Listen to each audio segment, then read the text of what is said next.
but nobody undertook that exercise properly. Put that aside, so we have 114 million.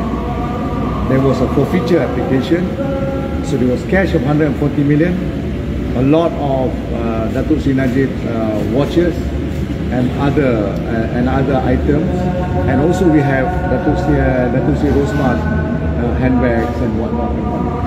All these were lumped as 1 MDB stolen money, headed by nothing less than Tun Dr. Mahathir himself, who actually went and made the accusation in a completely lying fashion that this is confirmed.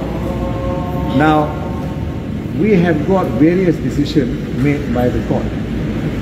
One of the decisions was the 140 million was to be released to the Datuk Sri Najib, because these are money that has got nothing to do with one another. You must bear in mind that money was placed there after an election. The previous election, I think the 14th. Yes, the 14th election. Okay? So, it is quite understood why cash are in that bank, being kept by the Prime Minister at that time. So, in short, I'm saying, the whole decision from the 114, now you got the final decision of handbags and watches, everything, the court has declared it's got nothing to do with one MDB.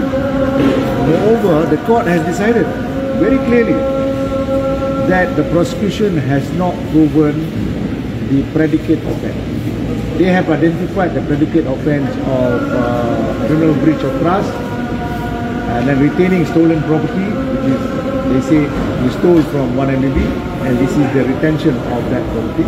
The court threw it out because there is not an iota of evidence that shows that the money were in fact illegally obtained proceeds of a crime. Alright?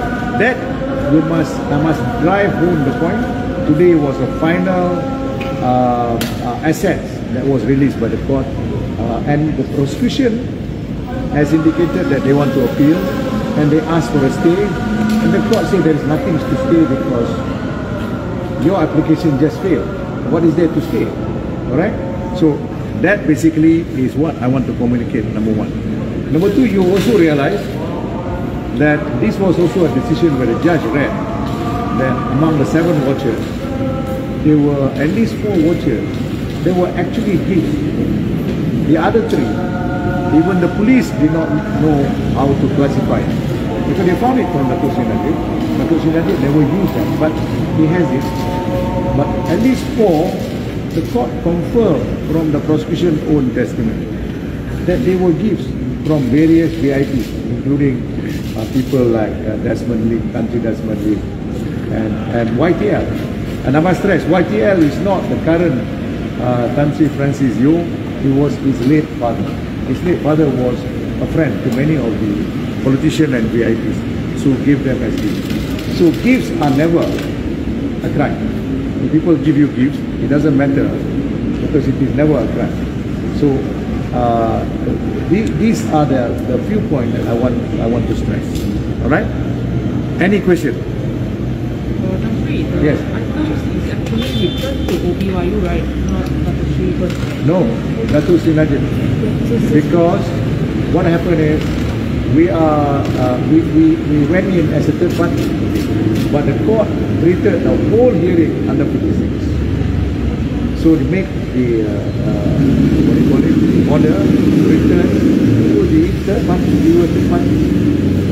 This was a very unfair method for the prosecution not to name us, and yet in the search list, which they never provided us, they accused that these properties belong to Datuk Sri Najib because he stole it from the one MDB. Yes. Yeah. The properties, the search list listed the properties to be seized from Datuk Sri Najib and Datuk Sri Rosman, and according to the law, it has to be returned to the person from whom it is seized, and that's why it's returned to Datuk Sri Najib and Datuk Sri Rosman. Okay. So, in short, what the whole nation was given as a shock, international coverage, national coverage, that they found the stolen money of one MDB, some of it in Datuk Sri Najib's apartment which he borrowed from OBYU. This was to give you what is popularly known as the smoking gun. In a murder case, there's a smoking gun, and this is the culprit who holds the smoking gun. So now you know it's entirely a lie that has been orchestrated by the government then, who are now the opposition. Yeah? And they're running the same story during this particular campaign. So bear that in mind. I hope you will report failure. Okay? Other questions regarding Najib. Can we ask did he apply to the prison department to vote in this general election? No, I'm not aware of that, but I'm not even sure whether the prison authorities allow people to vote from the prison.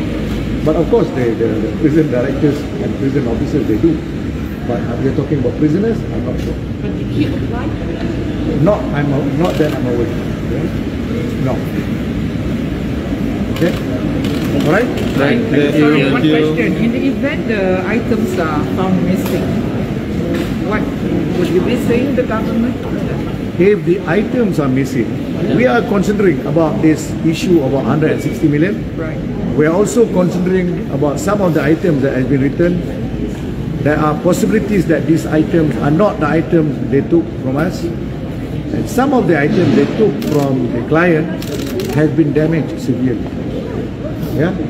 When the police took this item, they had absolutely no respect. They see these items are very, very expensive.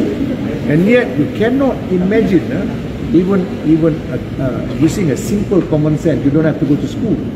You don't write with magic ink on a Birkin handbag. Right. You know, you have absolutely no respect, utter contempt for Datuk Sri Rosmah as well as Datuk Sri Najib. Okay?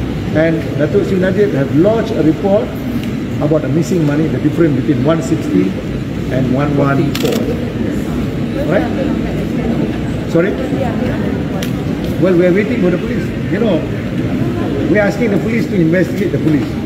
So you should know. It will take some time. So what will be the next course of action, Tan Sri? It's his happy. Yeah, because he expected, because this is something that's got nothing to do with one another. Right? So, yes.